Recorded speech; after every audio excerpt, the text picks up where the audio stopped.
और वहाँ से एक ये जो छोटे रेडियो सेट होते हैं, इनमें ये खबरें आ रही थी कि भाई कारगिल के अंदर बहुत ज़्यादा मिलिटेंट घुसा है और उन्होंने हमारे कुछ पोस्टों पे कब्जा कर लिया है। और मुझे तुरंत आदेश मिला था कि मैं एडवांस पार्टी में अभी 1 घंटे के अंदर यहाँ से आपको जाना है, हवलदार सरवण सिंह जी सेंगर के साथ में, जो ग्वालियर के रहने वाले थे। और बाद में वो इसी लड़ाई में 28 जून 99 को वीरगति को प्राप्त हुए। तो उसी समय 26 तारीख को वहाँ पर जो पाकिस्तान है उसने हमारे 2 विमान फाइटर जेट गिरा दिए थे, जिसमें आहूजा और नचिकेता थे कैप्टन। और उसके बाद ये क्लियर हो गया था कि अभी बड़ी लड़ाई इसमें छिड़ेगी। जो हमारे शहीद हो रहे थे उस समय भी, जो शहीद हुए वो वहाँ से जो हमारे बोडियाँ आ रही थी, उनके शहीद के पार्थिव शरीर आ रहे थे।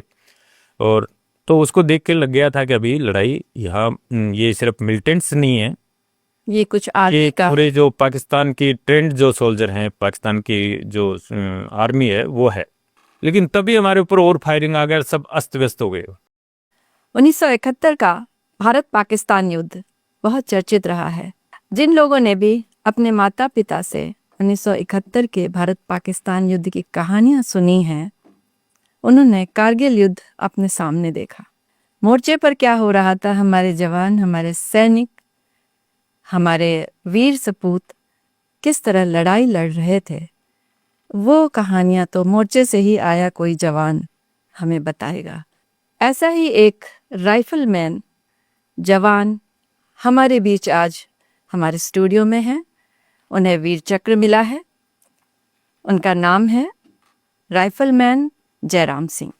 आइए हम उनका स्वागत करते हैं और उनसे बातचीत करते हैं। नमस्कार, स्वागत है आपका। Thank you. आपको स्टूडियो में देख के बहुत अच्छा लग रहा है और हमारे लिए बड़ी खुशी की बात है कि जिसने कारगिल में हमारे देश के लिए मोर्चा संभाला, आज वो व्यक्ति हमारे स्टूडियो में है। धन्यवाद मैडम। आपका कारगिल का वो जो दौर था, किस तरह से आपको वहाँ पहुँचना हुआ या आप वहीं ड्यूटी पर थे?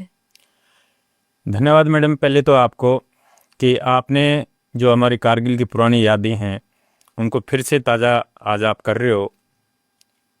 और मैं आपको बताऊं कि जब कारगिल की लड़ाई 99 में शुरू हुई, उस समय मेरी सर्विस मात्र 2 साल 4 महीने थी और मेरी नई नई कश्मीर के अंदर पोस्टिंग हुई थी।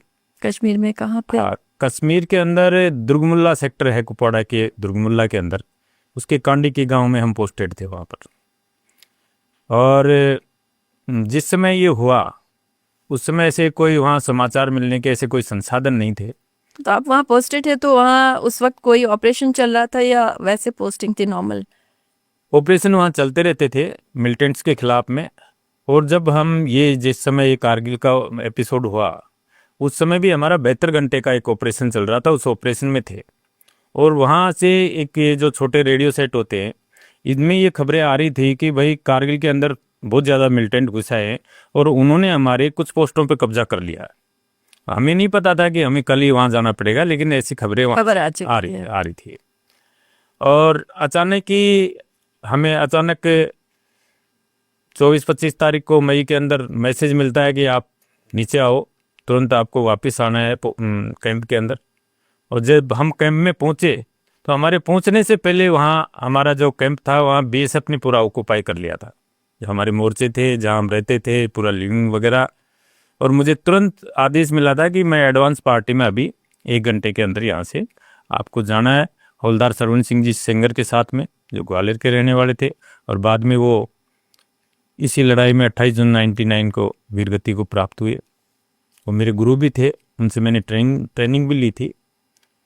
तो वहीं से फिर ये हम 25 मई 99 को वहाँ से सोनामार्ग आए, श्रीनगर में एक रात होल्ड किया और नेक्स्ट डे वहाँ पर हमारी जो पूरी बटालियन सोनामार्ग के अंदर पूरी बटालियन आ गई थी।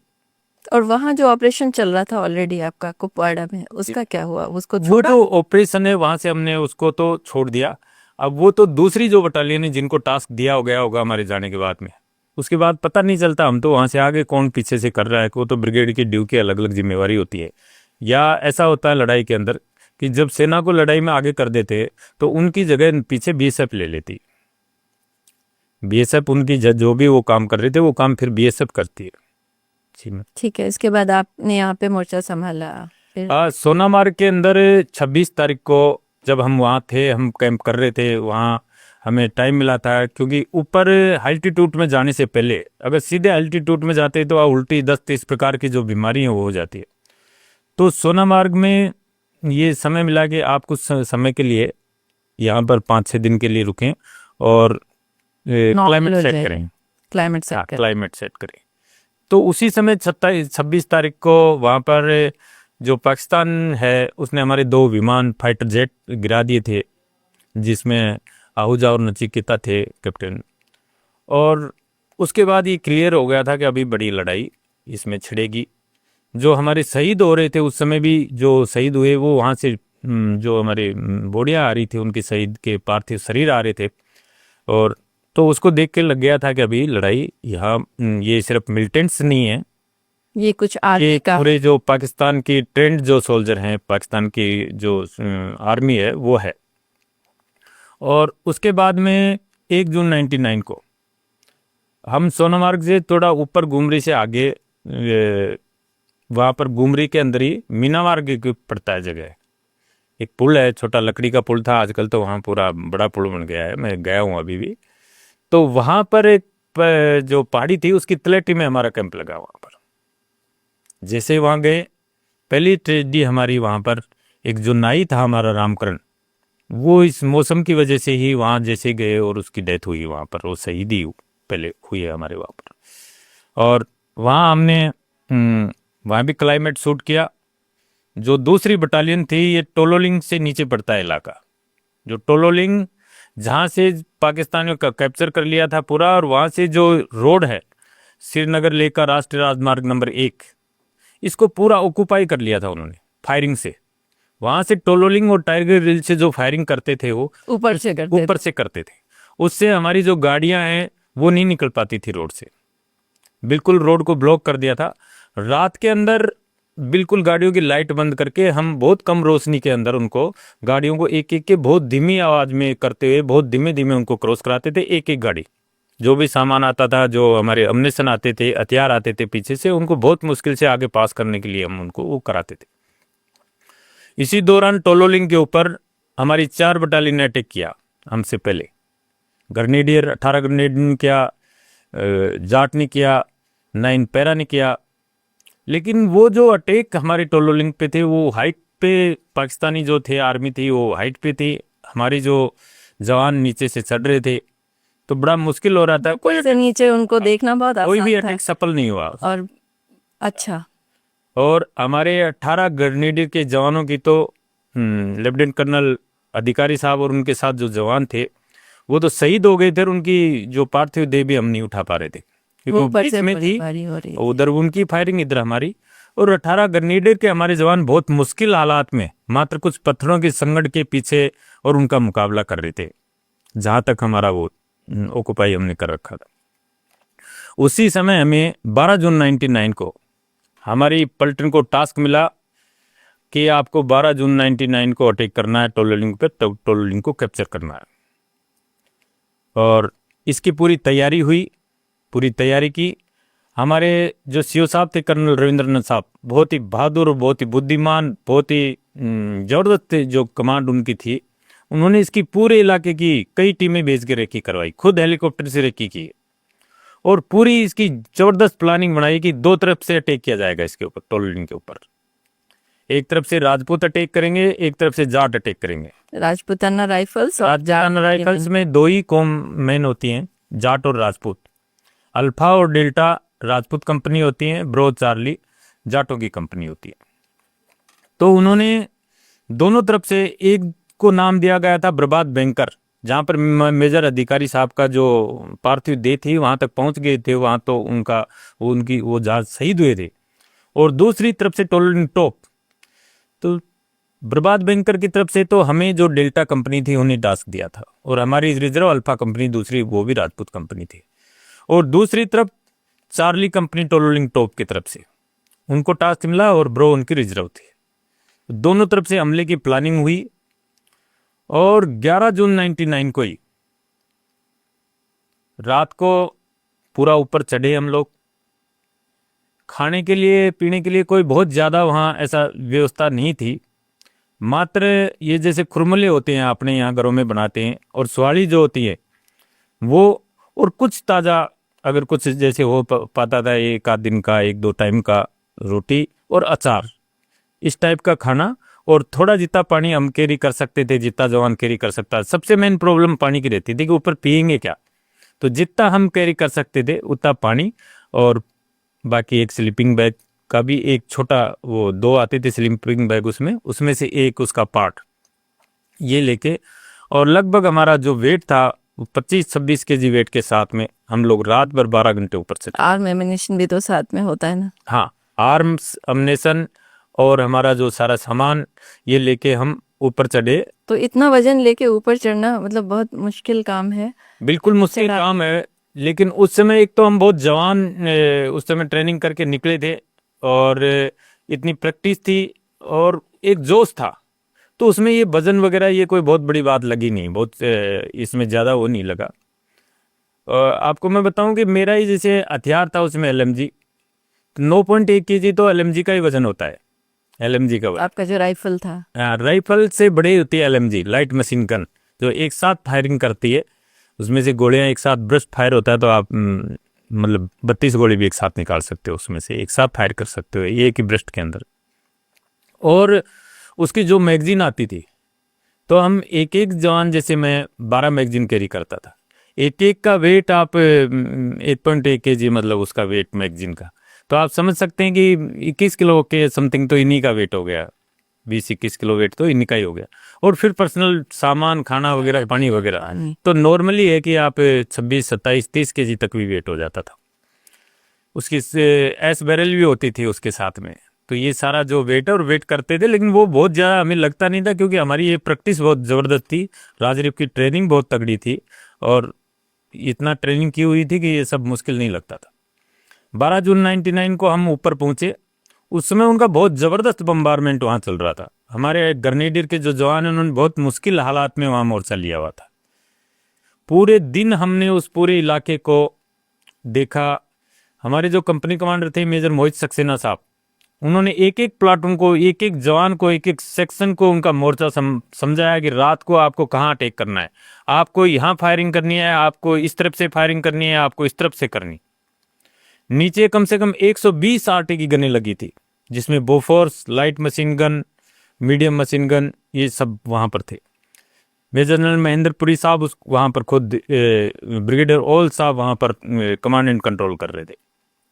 और ऐसे हालात में ये पूरी तैयारी थी। रात को 8 बजे का एचावर था, सारी चीज़ें तैयार थी। और इसके अंदर जैसे ही 8 बजे वहाँ, जब उस समय तक तो पूरा साइलेंट था, पाकिस्तान वालों को ये नहीं पता चले कि यहाँ इतनी फौज इंडियन आर्मी की आ चुकी है और आज यहाँ अटैक होना है, ऐसा नहीं। लेकिन उनकी गोलाबारी जारी? हाँ, गोलाबारी दोनों तरफ से, गोलाबारी पूरे दिन दोनों तरफ से चलती रहती थी वो। पीछे से RT भी 40 किलोमीटर से चलती रहती थी। हमारा जो पर्सनल फायर बेस था, जो 5 किलोमीटर के इलाके में काम करता है बटालियन का, उसमें 81 मोटर, उसमें MMG जिसकी रेंज लगभग 1800 मीटर होती है, AGL, उसके अंदर हमारे 84 RL, उसके अंदर LMG 51 मोटर। इस प्रकार के जो वेपन थे उनसे अल्फा और डेल्टा कंपनी के जो स्पेशल वेपन थे, सपोर्टिंग वेपन थे, उनसे एक फायर बेस तैयार किया गया। और जैसे ही हमने मेजर बजाज साहब उसको फायर बेस को कमांड कर रहे थे, उस समय सीनियर हमारे अफसर थे, और बहुत अच्छा उनका वो कमांड और बहुत अच्छा उनका फायरिंग सपोर्ट हमें मिला। और जैसे ये 8 बजे हमारी जो RT गन्स थी, जिसमें बोफोर्स वगैरह पीछे सब थे, इतना ज़बरदस्त फायर उनके ऊपर डाला पाकिस्तान के ऊपर, हमें जैसे किसी दिवाली को बड़े बड़े शहरों में ऐसा कभी वो उजाला नहीं देखा हमने आज तक के TV पे या उसमें, जो उस दिन हुआ वहाँ टोलिंग के ऊपर। और 10 मिनट तक इतना ज़बरदस्त फायर हुआ कि पाकिस्तानियों में हाहाकार मच गई। और उसी समय हमने राजा रामचंद्र की जय का नारा लगाते हुए वहाँ से जो डेड ग्राउंड था हमारे और उनके बीच में, उसको क्रॉस किया। ये जो 10 मिनट का टाइम बहुत क्रिटिकल टाइम था, इसमें उनको फायर करने का मौका नहीं मिला हमारे ऊपर, बहुत कम मौका मिला। जो मोर्चों में थे उनको मिला, लेकिन जो ओपनली उनके संगठ में थे और थे वो तो मौका नहीं मिल पाया उनको। हमारी बोफोर्स ने पूरा, और ये जो हमारी RT थी उन्होंने दबा दिया।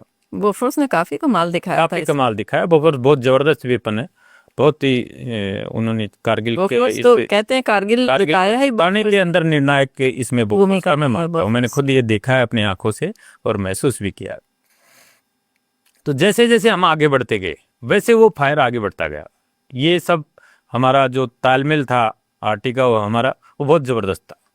ऊपर से भी हमारे जो वायुसेना थी उनका जो काम था, उन्होंने फायर तो उस रोज वहां पर नहीं किया, लेकिन उन्होंने इस प्रकार से पाकिस्तानियों को दबा के रखा, वहां से ड्राई रिहर्सल की कि जिससे ओपनली कोई उनको सपोर्ट बाहर से दूर से नहीं मिल पाए।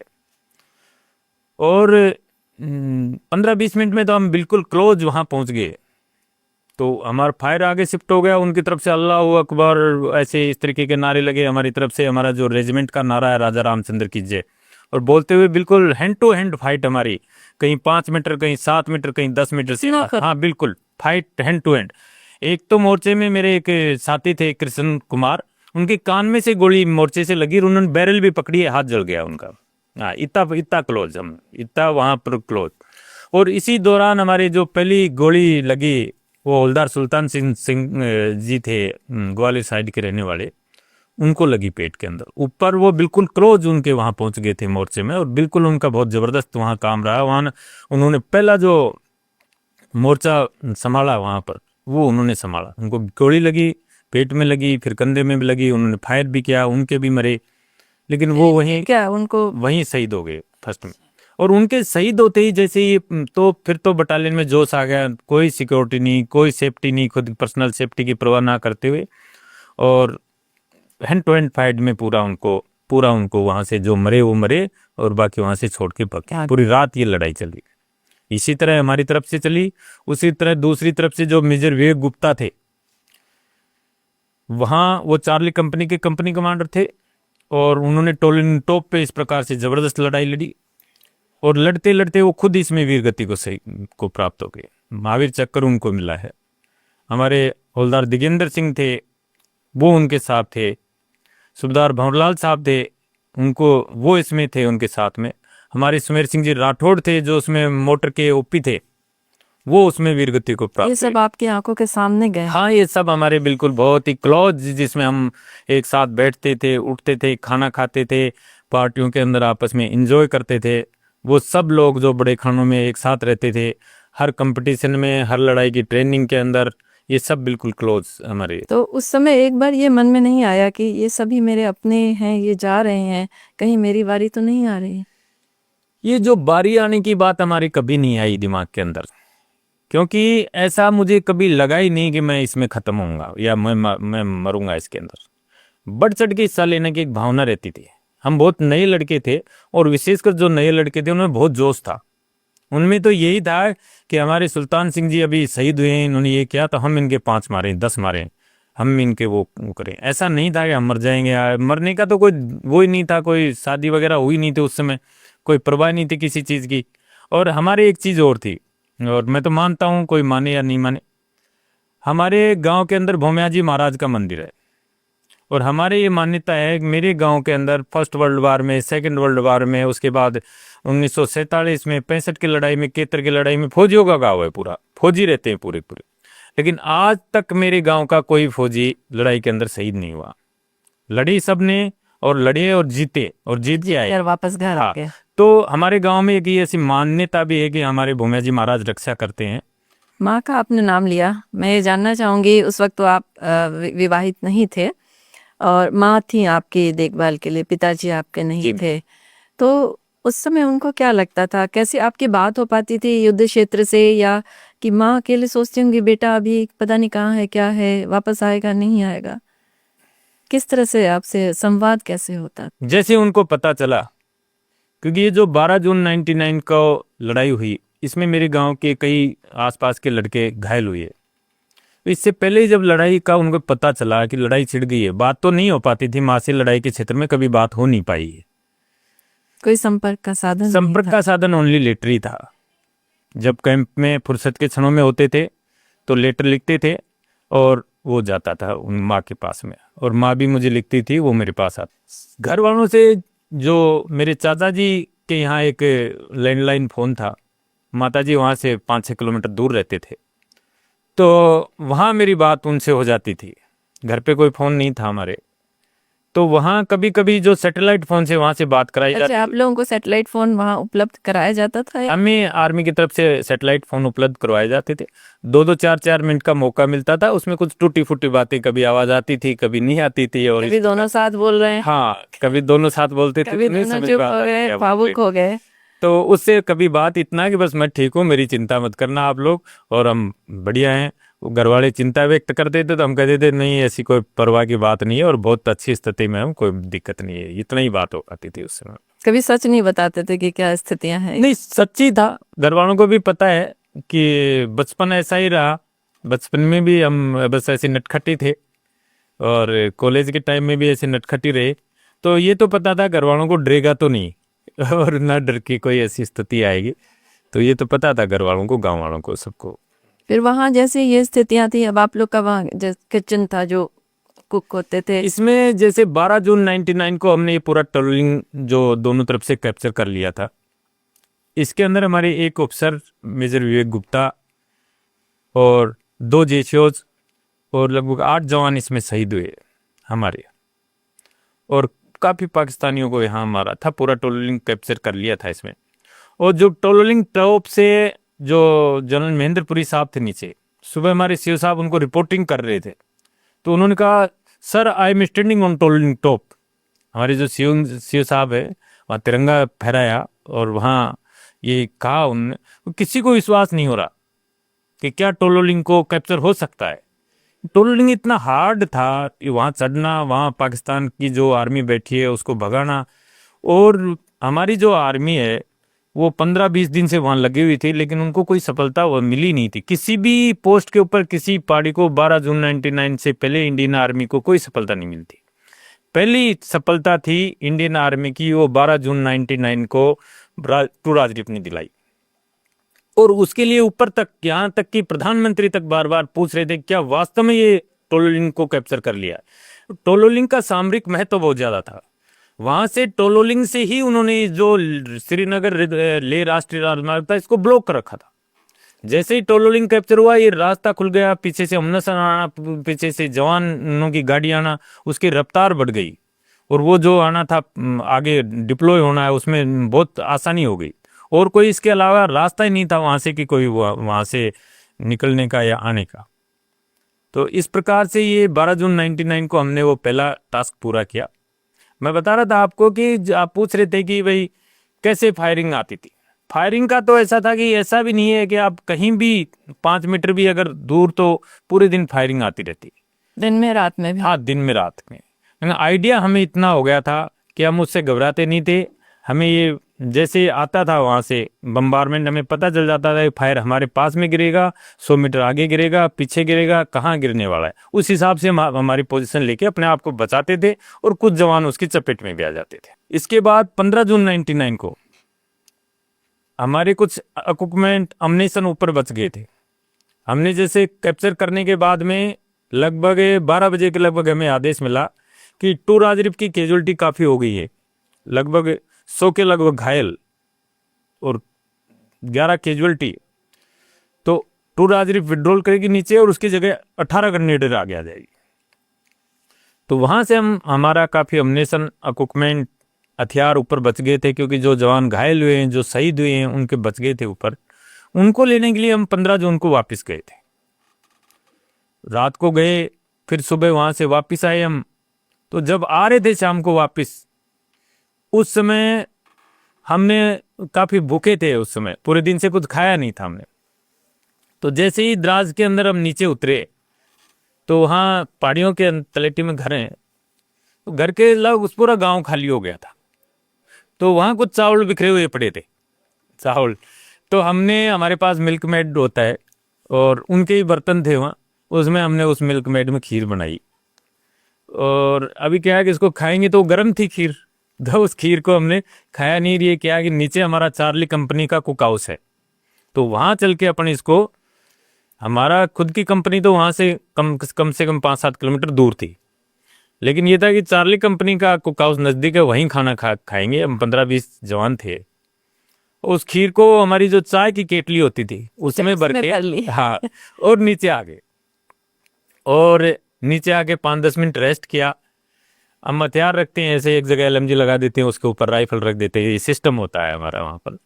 वो रखे, और हमारे जो साथी थे दूसरे, उनसे कि भाई प्लेट दो, खाना खाएंगे। चार्ली कंपनी के जो, उनसे प्लेट लेकर वो खाना खाने लगे। हम जैसे ऐसे लेने लगे, उसी समय इतना जबरदस्त बम्बारमेंट उस कुक हाउस के ऊपर आया पाकिस्तान की तरफ से। जब खाने में लगे हुए, लाइन में लगे हुए थे, खाना ले रहे थे, खाना बन गया था, कि वहाँ एकदम से पूरे कुक हाउस के देगड़े वगैरह सब उछल गए। और वो मेरा साथी था आशीष, उसके अंदर शहीद हुआ। एक अभी ऑन ड्यूटी है सुबेदार आंसू, वो आंसू नया जवान था उस समय, बिल्कुल मेरे साथ था। मैं बस उसका हाथ पकड़ के रही कि बड़ा पत्थर उसके पीछे आके ऐसे पोजीशन ली हमने, मतलब छुपे उसके नीचे। और सीओ साहब वहाँ मौजूद थे, उन्होंने कहा कि जल्दी अपनी अपनी पोजीशन को बदलो, छोड़ दो यहाँ जगह, छोड़ दो, लोकेशन छोड़ दो ये। क्योंकि ये उनको पूरा यहाँ से कोई न कोई ऐसा जासूस था जिसने ये पूरी लोकेशन का उनको पाकिस्तान के अंदर पूरा जीआर दिया उनको। बिगर जीआर के 40 किलोमीटर से पीछे से फायर नहीं आ सकता है। बाद में वो पकड़े भी गए। और इस रात फटाफट जो थे हमारे बाकी जो घायल हुए जवान, उनको एक जो ये गाड़ियां थी एक दो में उनको एलएस वगैरह में करके उनको भेजा। और हम पूरी रात ऐसे बिना कोई कोट वगैरह के, क्योंकि जो भी वो थे सब उसी के अंदर रख दिया। ऊपर से आए थे, पसीने आ रहे थे उस समय निकाल के, और पूरी रात सर्दी के अंदर उस पहाड़ी के अंदर हम ऐसे उसमें रहे। बहुत कठिन रात थी। कठिन रात थी। काफी जो हमारे घायल साथी थे वो भी हमारे साथ थे। आंसू बिल्कुल घायल हो गया था, उसकी एक आंख पूरी यहाँ से पूरा आंखों में वो घुस गया था, ये पूरा चेहरा सूज गया था उसका, हाथ में भी उसको लगी थी। मैं तो बच गया था, मेरे को नहीं लगी उसके अंदर। तो इस प्रकार की वहाँ पोजीशन, ये एपिसोड होते रहते थे इस प्रकार की लड़ाई के अंदर। नीचे भी पाकिस्तान से 40 किलोमीटर दूर भी ये ऐसा होता था। दोबारा हमें टास्क मिला 28 जून 99 को कि डोलोलिंग ने बहुत अच्छा काम किया है। मेजर जनरल महेंद्रपुरी साहब आए, बहुत धन्यवाद दिया उन्होंने एहसान माना टू राजरिप का, कि टू राजरिप ने वो काम किया है जो कोई कर नहीं पाई। कारगिल की विजय के द्वार खोल दिए उन्होंने। खुद ने ये जो शब्द कहे वो आज भी मेरे कानों में गूंजते। अच्छा, ये उनके शब्द हैं। हाँ। और दूसरी जो फिर 28 जून 99 को हमें टास्क मिला। ये जो टास्क था ये उससे भी हार्ड टास्क था। 28 जून 9 ये क्या था? ये थ्री पिंपल जो पहाड़ी है, जो 3 किलोमीटर के का रिज था, इसमें अलग अलग चोटियां 3 रिज हैं, तो उसको कैप्चर करने का टास्क मिला था। और उसके अंदर कोई फायरबेस बनाने के लिए बहुत अच्छी जगह नहीं थी जहां से कि उनके ऊपर डायरेक्ट फायर डाला जा सके। ये बड़ा रिज था, ये आरटी गनें भी लगी थी, लेकिन वहां से भी डायरेक्ट सपोर्ट की मिलता, उसमें भी बहुत बाधाएं थी। और इसके अंदर भी जब हमारे सीओ साहब ब्रीफिंग कर रहे थे, जब एचआर का समय था, तो उन्होंने कहा कि आप, ये राजपूत और जाटों की फौज है, आपने पहले भी करके दिखाया है, आपका बहुत ऐतिहासिक इतिहास है, और आज आपको एक बार फिर ये करके दिखाना है। और इसके अंदर एक बहुत बड़ी बात थी, दो तरफ से अटैक था, दोनों तरफ से राजपूतों को ही मोर्चा संभलाया था। क्योंकि जो पहली जो अटैक था उसमें दोनों तरफ से अटैक हुआ, लेकिन जाटों की कैजुअलिटी ज्यादा हो गई थी उसमें, चार्ली कंपनी के। अच्छा। हाँ, हमारी सिर्फ एक कैजुअलिटी हुई थी, हवलदार सुल्तान सिंह नरवरिया, और उधर हमारी थोड़ी ज्यादा कैजुअलिटी हो गई थी 10। उसका कारण ये भी था। और उसमें हमारी अल्फा कंपनी जो लीडिंग कंपनी थी, उसने सामने से अटैक किया, और हमें पाकिस्तान के अंदर घुस के और उनके पीछे से अटैक करना था। हमारी जो टुकड़ी थी डेल्टा कंपनी को, उनके जैसे हम वहां से एचआर का समय हो रहा था हमारा, हम चलने वाले थे, सीओ साहब ब्रीफिंग कर रहे थे, उसी समय हमारे जो फायर बेस था उस पर आरटी का फायर आया, और वो पूरी तरीके से लगभग बर्बाद हो गया। हमारी जो गनें थी, हमारे जो जवान थे, वो जवान उसमें 2-3 जवान शहीद हुए, काफ़ी घायल हुए उसके अंदर।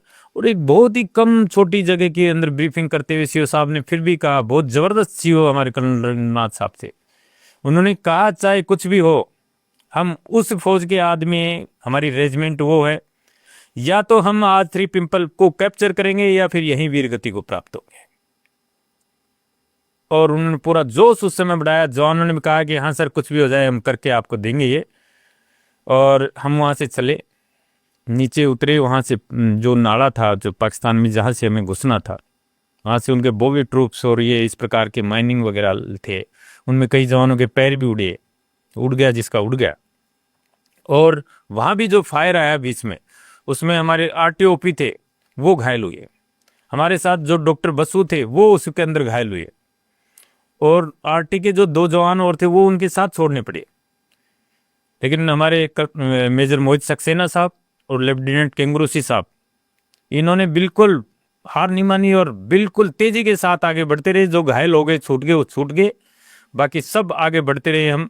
और इससे पूरे उसको पाकिस्तान का जो ये कैप्चर था, ये नाला था, इसमें से होते हुए ऊपर से पहाड़ियों को से पता नहीं चल पाया कि हम यहाँ से आ रहे हैं, क्योंकि वहाँ फायरिंग चल रही थी जबरदस्त। जहाँ जहाँ से हमें ऐसा अंदेशा था कि वहाँ से वो देख सकते हैं, वह सब जगह फायर आरटी से वहाँ डाला जा रहा था। तो बिल्कुल यहाँ से बीच से रात को 1:30 बजे हम लगभग उनके पीछे पहुंचे। ये एक नोल हिल के नाम से एक पोस्ट जो सबसे लास्ट है, आज भी वहीं तक कैप्चर है इंडिया का, उससे आगे नहीं है। मैं आपको बता दूं एक बड़ी बात, इसके आगे पाकिस्तान का 5353 पोस्ट है आज भी। तो वहाँ इनका पूरा हेलीपैड जहाँ उतरता, हेलीपैड था जहाँ इनका हेलीकॉप्टर उतरता था, इनका राशन डैम था जिसमें इनका फ्यूल डैम था, जहाँ इसकी बैरल वगैरह आती थी, वहाँ से सप्लाई होती थी पूरे इलाके में। और इनका ये जो चावल वगैरह राशन पूरा बोरियां थी वहाँ पर। वहाँ इन्होंने जो ऊपर था वो रस्से बांध रखे थे चढ़ने के लिए नोल हिल के ऊपर, ताकि कोई आसानी से चढ़ नहीं पाए और वो खुद उन रस्सों की मदद से चढ़ जाए। उन रस्से रात में दिखाई नहीं दिए, तो चढ़ना बड़ा कठिन हो रहा था, कहीं जगह नहीं मिल रही थी ऊपर चढ़ने का। कड़े वो दिखाई दे रहे थे, वहां से उनका जो फायरिंग होती थी तो उसमें चिंगारी निकल रही थी, वो हमारे अल्फा कंपनी के ऊपर फायर डाल रहे थे। हम बिल्कुल साइलेंटली वहां तक पहुंचे थे, लेकिन चढ़े कहाँ से। फिर एक कट मिला छोटा सा, और वहां से हम जो बहुत हल्के जवान थे 12-13 जवान, वो हम एक एक जूते निकाल के और एक दूसरे को सपोर्ट करते हुए ऊपर चढ़े। अच्छा, जूते इसलिए निकाले हमने बिल्कुल। वहाँ हमारे जो कैप्टन केंगरूसी साहब पहले चढ़े, वो नागालैंड के थे, एक एक का पकड़ के उन्होंने हाथ ऊपर और ऊपर खींचा। हमारे विक्रम सिंह, जिनको टाटरा के नाम से बुलाते हैं हम, एक खिलाड़ी हैं बहुत अच्छे, जिन्होंने अभी एक डिफेंस एकेडमी भी कर रखी है यहाँ जयपुर के अंदर, यहाँ यही मिलिट्री कैंप के सामने। वो चढ़े और एक एक को पकड़ के ऊपर खींचा, नीचे से जवानों ने उनको सपोर्ट किया। और फिर बाद में वो आगे से ऐसे दिखाई दे रहे थे, एक कटोर था उस पे चढ़े। जो भारी थे, जो ज्यादा हमारे सीनियर थे, वो नहीं चढ़ पाए उस पे ज्यादातर। हवलदार से सरवण सिंह जी चढ़ गए थे, मैं था, सूबेदार करण सिंह जी थे, और हमारे बाकी जो साथी थे वो थे। बिल्कुल सामने से वो ऐसे फायर कर रहे थे। हम जब 20 मीटर की दूरी पे थे लगभग, उनको दिख रहे थे। वहाँ एक और चढ़ाई थी, उसको चढ़े। मैं लगभग 11वें-12वें स्थान पे था उनमें, पीछे था। LMG थी मेरे पास, भारी वेपन थी, तो हल्के वेपन वाले आगे होते हैं। तो हमारे कैप्टन केंगरू साहब, सरवण सिंह साहब बिल्कुल ऐसे बहुत ही ऐसे छुपे हुए, केंगरूसी साहब ने इशारा किया ऐसे साइलेंट, बिल्कुल आवाज नहीं होनी चाहिए, पता चल गया तो साइलेंट टूट जाएगा और यहीं कॉन्टेक्ट हो जाएगा। चढ़े और जब बिल्कुल 2-3 मीटर की दूरी रही ऊपर से, तब दोनों तरफ से फायर खुला। 2-3 मीटर ऊपर बिल्कुल। वो तो पत्थर के सिंगड़ में थे ना, यहाँ से तो हम गोली मारे तो लगी नहीं उनके। बिल्कुल वहां से बिल्कुल नजदीक जाके फायरिंग खुली। फायरिंग खुलते ही हमारे एक जवान का पैर भी फिसला, लेफ्टिनेंट भवानी, इनके पास रेडियो सेट था। और कुछ सेकंडों के अंदर, मतलब सेकंड का भी कुछ हिस्सा मैं आपको कहूँ, जैसे पिक्चर के अंदर होता है कि एकदम से वहां से कोई आया, ऐसे उछला, टब्बे खाए, दोनों तरफ से फायरिंग हुई। उसमें क्या पकड़ने के लिए जगह नहीं थी, राइफल हाथ में थी, फायरिंग कर रहे थे, तो उन जवानों के पैर फिसले, ऊपर से उछले, ऐसे नीचे टब्बा खाया और नीचे नाले में चले गए। हमारे जो जवान थे ऊपर जो लीडिंग वो जवान थे, मुझे भी गोली लगी पैर के अंदर, मेरे पैर में गोली आर पार लगी। मेरे साथ में हवलदार लाल सिंह थे, उनके हाथ ग्रेनेड से, उन्होंने ग्रेनेड फेंका, फायरिंग की AK-47 और छोटे वेपन से, और उनके जो हथियार थे उससे सब, ऐसा कोई बंदा बचा नहीं जो घायल नहीं। और वहाँ एकदम से तो 1 सेकंड के लिए तो सन्नाटा ऐसे हो, बिल्कुल उनका ही उनका। जैसे ही मैं नीचे गिरा और लगी, वैसे ही मैंने LMG का फायर खोला उनके ऊपर, और मेरे 1-2 साथियों ने और फायर खोला, और उसमें उनके 6 लोग वहाँ मारे गए। लगभग हमारा 10 मिनट लगभग फायर चला दोनों तरफ से। ये गोलियां लगने के बाद? हाँ, गोलियां लगने के बाद। गोली लगी उस समय एक बार लगा जैसे कोई गर्म चीज लगा देता है, जैसे कोई एकदम आपके पैर के आर पार हो गए? आर पार गोली चलेगी। उसके बाद भी लड़ाई रही? हाँ, 10 मिनट हमारा जबरदस्त फायर चला उनके साथ में, और वहां भी उनके 6 लोग मरे। उनका एक आदमी हमारे पास में, एक जवान हमारे पास में आके गिरा नीचे, और वो अल्लाह अकबर करके वहां से भागने लगे। हमने भी राजा रामचंद्र के जय के नारे लगाए। 2-3 ही जवान हम सेफ इस कंडीशन में थे, बाकी तो बहुत घायल जवान थे उसमें। और हमारे राजा रामचंद्र का जयकारा सुन के हमारे जो कंपनी कमांडर थे मेजर मोहित सक्सेना साहब, जो पीछे से, वो 4-5 जवानों को लेके और हमारे पास में आए। जो एमएमजी बोलते हैं, बड़ी वेपन होता है एमएमजी एजीएल, उस टीम के साथ हमारे पास पहुंचे। वो मेरे नीचे की साइड में थे, ऐसे ढलान था और मैं ऐसे ऊपर, तो मेरा ब्लड भी जाके उनको लगा। तो उन्होंने कहा भी, जयराम आपको गोली लग गई है, इसको पट्टी वगैरह बांधो कुछ। लेकिन तभी हमारे ऊपर और फायरिंग आ गया, सब अस्त व्यस्त हो गए। काफ़ी समय फायरिंग चली, और उसके बाद हमारे पास में कोई ऐसा साधन नहीं था जिससे हम हमारे बाकी साथियों से और सीओ साहब से कांटेक्ट कर सकें। जो सक्सेना साहब का जो रेडियो सेट था, उस जवान के भी पेट में गोली लग गई थी, वो रेडियो सेट भी डैमेज हो गया था। हमारे पास में जो रेडियो सेट था, वो जवान नाले में चला गया था। तो ऐसी सिचुएशन में वो कैप्चर तो कर लिया, वहां से भाग गए वो पाकिस्तान वाले। वो जो आपके तरफ आया था वो भी भाग गया फिर? एक बता रहे थे आप। वो मर गया वहीं गिरते ही मर गया वो। सही, वो तो खत्म हो गया, चिथड़ी बिछड़ गई। इतनी ऊपर से गिरने के बाद वहां तो पूरा पत्थर था, वो तो गिरे। हमारे भी 2 जवान उसी समय शहीद हो गए, और वो भी शहीद हो गया, खत्म हो गया। मैं ये उनकी तरफ से शहीदी बोलूंगा। जवान है, जिसने लड़ाई लड़ी है, चाहे पाक का है वो, तो वो वहाँ खत्म हो गए। उसके बाद में सक्सेना साहब ने कहा रेडियो सेट लेके आओ, रेडियो सेट लेके आओ। 2 बार उन्होंने कहा। जब कोई जवान है तो मैंने कहा साहब मेरी एलएमजी पकड़ो, मैं जाता हूँ। मेरा बड़ा वेपन था, और मैं उसको फायर भी, एलएमजी का बहुत इफेक्टिव फायर होता है। मैंने कहा मेरी एलएमजी पकड़ो, मैं जाता हूँ। और मैंने उनको एलएमजी पकड़ा कर, मैं ऐसे कैसे खड़ा होके, और मैं पहाड़ी के साथ में जैसे नीचे गया, तो सबसे पहले हमारे जो नागा साहब थे, कैप्टन केंगरूसी साहब, वो पड़े थे। वो काफ़ी शरीर उनका बिखर चुका था। मुझे मैंने देखा तो देखते ही मेरे को एकदम से हुआ कि तो वीर गति को प्राप्त हो गए, शहीद हो गए, अभी छेड़ने से कोई मतलब नहीं है। उनके बाद में मैं गया तो सरवण सिंह सेंगर थे, उनका भी लगभग यही हाल था। और नीचे गया तो हमारा हवलदार जेपी, जो थोड़े शरीर में भारी भी थे, वो थे, वो करा रहे थे उस समय, और उनके मुंह से एक ही आवाज़ निकल रही थी, हेलमेट हेलमेट।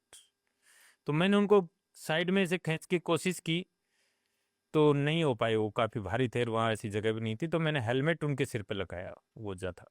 और उसके बाद नीचे और गया तो हमारा जो लेस नाइक भवानी था, वो भी बिल्कुल बेहोशी की हालत में वहाँ नीचे पड़े हुए थे। रेडियो सेट उनके भी कंधों से टूट के और नीचे नाले में चला गया था। लेकिन ये आप जैसा बता रहे हैं, मतलब बहुत भावुक सीन था उस पल में। मन को उस समय कुछ भावुकता ऐसा मन में कहीं कोई आई नहीं। उस समय तो क्रोध था एक मन में, जो हमारे ये जवान देखिए शहीद हो गए थे उनको देख के। और उस समय तो ऐसा लग रहा था कि ये जो पाकिस्तानी इनको कच्चा चबा जाएंगे, मतलब इस तरीका का कोई ना कोई डर ना कोई भय मेरे मन में आया। और मैंने ये भगवान की कृपा रही, मैं तो मानता हूँ भगवान की कृपा रही, मैं माँ का आशीर्वाद रहा। और वहाँ से वो रेडियो सेट लेके मैं ऊपर आया। तो ऊपर जब आया तब तक मेरा पैर काफ़ी जवाब दे गया था, लगी हुई थी गोली, और उसके अंदर चढ़ना बहुत मुश्किल हो रहा था। चला गया मैं, वापिस आना। तो उस समय मुझे ऐसा क्रोध भी आया, मैं गुस्सा भी आया कि कोई मदद के लिए नहीं आ रहा है। तो मैंने एकदम से 1-2 थोड़ा अब्यूज टाइप में बोल के उनको कहा भी कोई मेरी मदद करो। तो एक विक्रम विक्रम नाम का राइफलमैन था, वो मेरी मदद के लिए भी आया, और हम वो रेडियो सेट उनको सक्सेना साहब को दिया। जैसे ही सक्सेना साहब को दिया, आज ब्रिगेडियर मोहित सक्सेना हैं वो, और मेजर जनरल बनने वाले हैं। हमारे कंपनी कमांडर थे उस समय, मेजर थे। तो उन्होंने तुरंत सीओ साहब को मैसेज किया कि सर हमने ये यहाँ पर कैप्चर कर लिया, लेकिन मुझे री की ज़रूरत है, और भेजो यहाँ पर। मुझे मेरे काफ़ी जवान घायल हो गए हैं, शहीद हुए हैं, मुझे और री की ज़रूरत है। तो सीओ साहब को अचानक उससे एक वो मिला, जो इतनी देर से कोई कांटेक्ट नहीं हो रहा था। सीओ साहब बहुत चिंतित थे कि क्या हो गया डेल्टा कंपनी को, डेल्टा कंपनी का कोई कांटेक्ट क्यों नहीं हो पा रहा है, कहीं सौरभ कालिया जैसी स्थिति तो नहीं हुई है। इसलिए बहुत सौरभ कालिया जी का तो बहुत ही बुरा किया था हम लोगों ने। तो जैसे ही उनको कहा, उन्होंने तुरंत वहां से ब्रो कंपनी को हमारी मदद के लिए रवाना किया।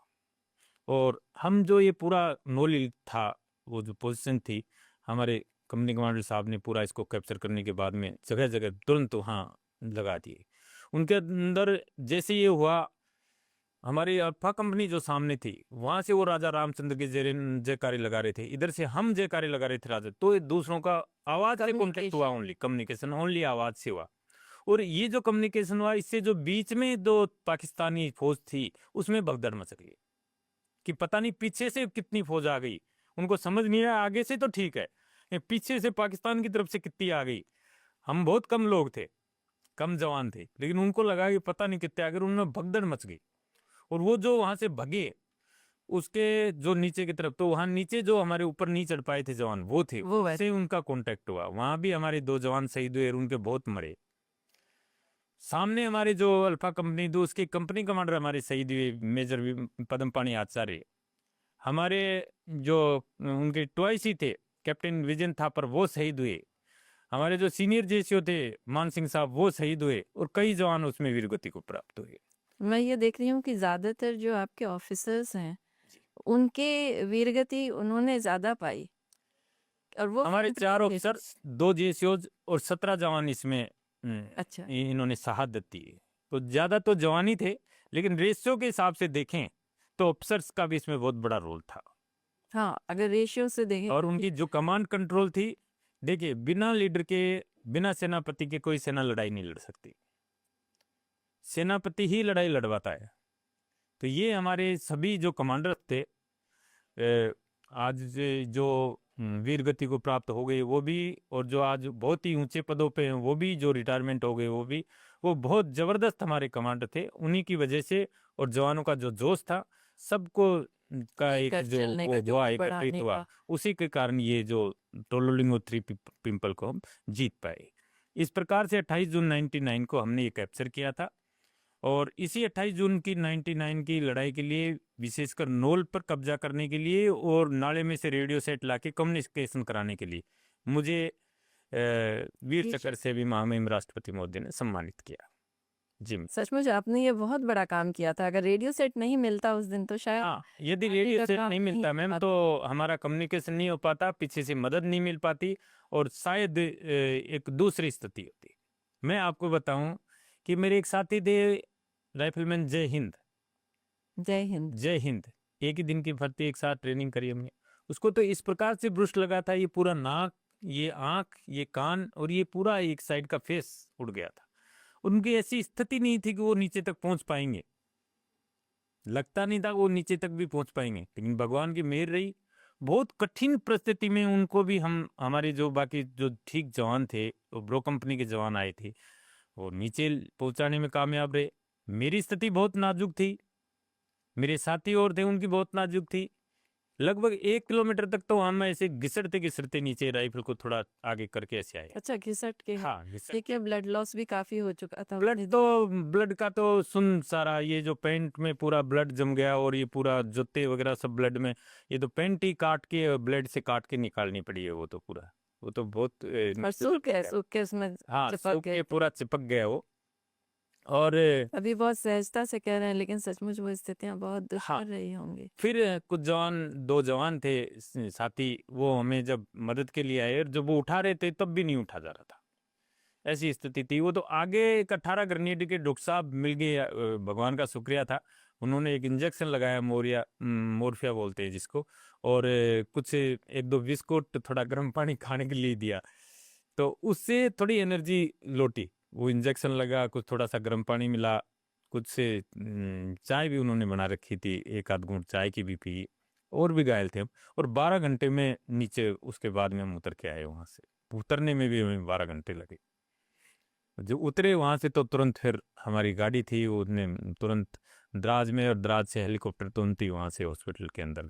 आप कितने महीने उसके बाद हॉस्पिटल में रहे? क्योंकि पैर में तो नहीं, मैं नहीं रहा उस समय। मेरे जो था, मैं जब हेलीकॉप्टर में था तो मुझे सब कुछ ध्यान था। पायलट मेरे से, मेरा मन बहलाने के लिए बात कर रहे थे कि कैसे हुआ, क्या हुआ, पूछ रहे थे। मैंने उनको बताया भी। कि ऐसे ऐसे हमने अटैक किया और हमने कैप्चर कर लिया उसको। बड़ा जोश था। मेरा कैंप आया, उसके ऊपर से हेलीकॉप्टर हुआ गया। तब तक मैंने कहा कि हमारा कैंप है, उनको पायलट को बताया, हंसी मजाक से भी कर रहे थे उनसे। और वहाँ मैं मेरे को बेहोश हो गया था मैं उस हेलीकॉप्टर में। हाँ, फिर तो मैं मेरे चारों तरफ जब डॉक्टर लगे हुए थे और उस समय मेरे को तब आपको आया। होश आया। हाँ, और 3-4 दिन में मेरे को वहाँ से वापस वो ट्रीटमेंट के बाद में, क्योंकि इतनी भीड़ जवानों की हो गई थी, घायल जवानों की हो गई थी वहाँ पर। ये कहाँ पे आपका ट्रीटमेंट हुआ? गुमरी के अंदर हुआ। गुमरी के अंदर एक हॉस्पिटल बनाया गया था टेम्परेरी। गुमरी कौन सी जगह पे है, कहाँ? सोनामार्ग और द्रास के बीच में पड़ता है ये पूरा। सोनामार्ग और द्रास के बीच में गुमरी नामक जगह, वहीं पर पूरा ये। फिर वहां से आपको कहाँ भेजा? वहाँ पर वापस बटालियन के अंदर। अच्छा। हाँ, वहाँ से वापस बटालियन में आया मैं। और जब तक 28 जून को हुआ था, तो 5-6 जून को फिर सीज फायर हो गया था उसके बाद। 5 जुलाई। हाँ, 5 जुलाई को लगभग। तो साइड में 4 जुलाई को या 5 जुलाई को वापस आया था। वो उसी समय फिर ये 6 तारीख को सीज फायर हो गया था। तो कुछ दिन वहाँ रुका मैं। उसके बाद में जब सीज फायर होने के 5-7-10 दिन बाद में मेरे को घर भेज दिया वहाँ से। कुछ ऐसी यादें जैसे आप लोग वहाँ पे खाना पीना खा रहे हों, हालांकि माहौल तो बहुत गमगीन भी था और बहुत तनावपूर्ण भी था, जी। लेकिन जैसा कि हम लोग देखते हैं कई बार फिल्मों में भी दिखाते हैं मस्ती कर रहे हैं, तो क्या ये सही है, करते हैं? बिल्कुल मैम, सही है। जैसे हम वहाँ पहुँचे थे सोनामार्ग और उसके बाद में द्रास, तो हम प्रैक्टिस करते थे वहाँ फायरिंग की। तो ये जो डब्बे होते हैं, जो फ्रूट्स के डब्बे होते हैं, उनको रख के उसके ऊपर हम प्रैक्टिस करते थे। और वहीं पर जब हमारा कुछ ऐसा फुर्सत का टाइम होता था तो इकट्ठे होते थे। और ऐसे मेरे साथी थे मुकेश फौजी, जो आज बड़ा नाम है उनका, हरियाणा राजस्थान के अंदर अभी भी गाते बड़े अच्छे गायक हो लेकिन चुके हैं। उस समय कोई बड़ा डब्बा या थाली ऐसी पकड़ा देते थे और उसी के ऊपर वो बहुत अच्छा वो गाना गाते थे, सुनाते थे पूरे देशभक्ति के गीत। और हमें बहुत उसके साथ मजाक करते थे। ऐसा नहीं है कि बस लड़ाई हो रही है तो बहुत सीरियस उसके अंदर हम होते थे, सीरियस नहीं, बहुत हंसी मजाक करते थे। पाकिस्तान की तरफ से गोला आता था, उसको भी हम लप्पू बोलते थे। तो वो लप्पू आ गया ऐसे मजाक करते थे उसके अंदर। बिल्कुल ऐसे घबराते नहीं थे, बिल्कुल डरते नहीं थे। और रात में भी कभी खाना खाते टाइम भी बैठ जाते थे। तो जो अच्छे गाने वाले थे, उनको वो थाली लेके थाली से ही बजाते थे और उस पर गाते थे। हम सब ताली बजाते थे, एक दूसरे से मजाक करते थे। शाम को फुर्सत के क्षणों में लेटर भी लिखते थे घर के ऊपर। गाते गाते मेरी तो ये दिलचस्पी जानने में, क्या गाते थे? पहली लड़ाई के बाद में तो हमारे एक युद्धवीर था और मुकेश फौजी ने बहुत जबरदस्त गाना तुरंत ही बनाया उन्होंने। अच्छा, वही बना। ओ वीर सिपाही जो लड़े थे लड़ाई या 12 जून की रात ने, साथी छोड़ चल रे मारा साथ ने। ओ वीर सिपाही जो लड़े थे लड़ाई या 12 जून की रात ने। इस प्रकार से ये गाना पूरा, और एक एक जवान का इसमें पूरा नाम आप कभी उनके मुंह से सुनोगे, मैं पूरा नहीं सुना पाऊंगा आपको। एक एक जवान का नाम, सिया चमैया सवीर ले हाथ में गोला, ले बैंकर पे चढ़ गया। इस प्रकार से एक एक जितने जवान शहीद हुए थे उनका एक एक का नाम लेते हुए सबका। मेज सूबेदार भंवर लाल साहब ले हरी का नाम, पाकिस्तानी बैंकर पे चढ़ गया। इस प्रकार से ये जो थे बहुत अच्छे अच्छे मतलब वो थे, और देशभक्ति के और गाने वो सुना। ये वीर वीर रस वाले गाने जो मन में वीर भाव भरे, उस तरह के हैं। जी जी मैम। और जो मित्र आपके, जो सहयोगी घायल हो चुके थे किसी के जी मैम। पैर से जी मैम। है या कोई हाथ से, जी, उनकी क्या स्थितियां हैं? उनके लिए कोई हमारे 7 जवान जिनके पैर उड़े, उनको कैटेगरी ए करके उस समय घर भेज दिया था। तो उस समय भी उनको कारगिल पैकेज अच्छा मिला था। और यहाँ आने के बाद में किसी को रिलायंस ने गोद ले लिया, किसी को टाटा ने ले लिया, किसी को दूसरी कंपनियों ने, पुनर्वासित हो गए सभी अच्छे लोग। पुनर्वासित हो गए। और कुछ जो गांव में रहते हैं मेरे जैसे, वो भी सामान्य जिंदगी अपनी जी रहे हैं। लेकिन मन में जो जज्बा है वो सैनिकों वाला ही है, वही लड़ाई वो वही तो सैनिकों वाला है, और वो जब तक जाएगा। जिएंगे, जब तक रहेंगे, वो सैनिकों वाला ही रहेगा। वही उम्र हो सकता है कुछ ढल जाए, लेकिन जब मन के भाव हैं वो उसमें कोई फर्क नहीं पड़ता, ना ऐसा लगता है कि उम्र ढलती जा रही है। वो तो एक वही भाव है, वही रहेंगे। आज भी ये है।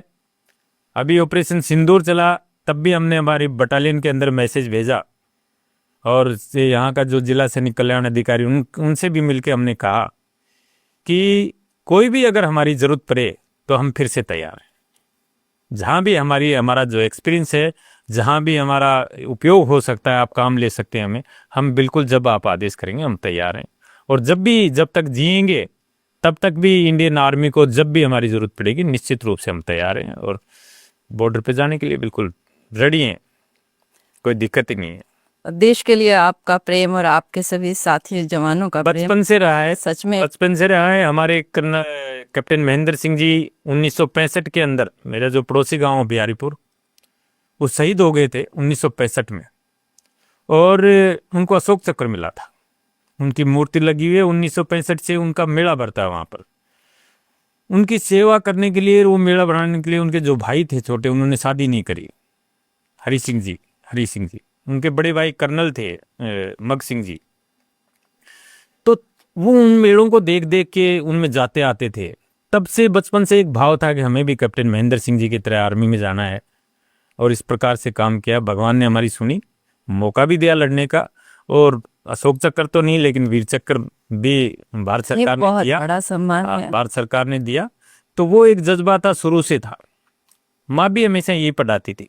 माँ जब काम में लगी होती थी तो या तो रामायण या फिर महाभारत कहती थी कि वाँच के मेरे को सुनाओ, तो वो पढ़ के सुनाते थे, तो उससे एक भाव आते थे। शुरू से माँ कहती थी, वीरता धीरता प्रभाव और चतुराई, संघर्षशील सदा देता रही दिखाई, दानशीलता प्रजाहित हो प्रभुताई, यही तेरे सहज गुण ये क्षत्रिय भाई।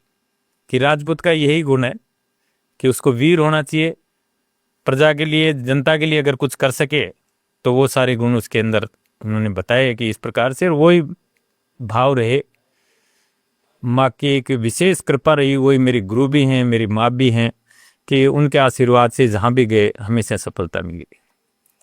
आप जैसे सैनिकों के, आप जैसे जवानों के तो हम सभी इस देशवासी ऋणी हैं।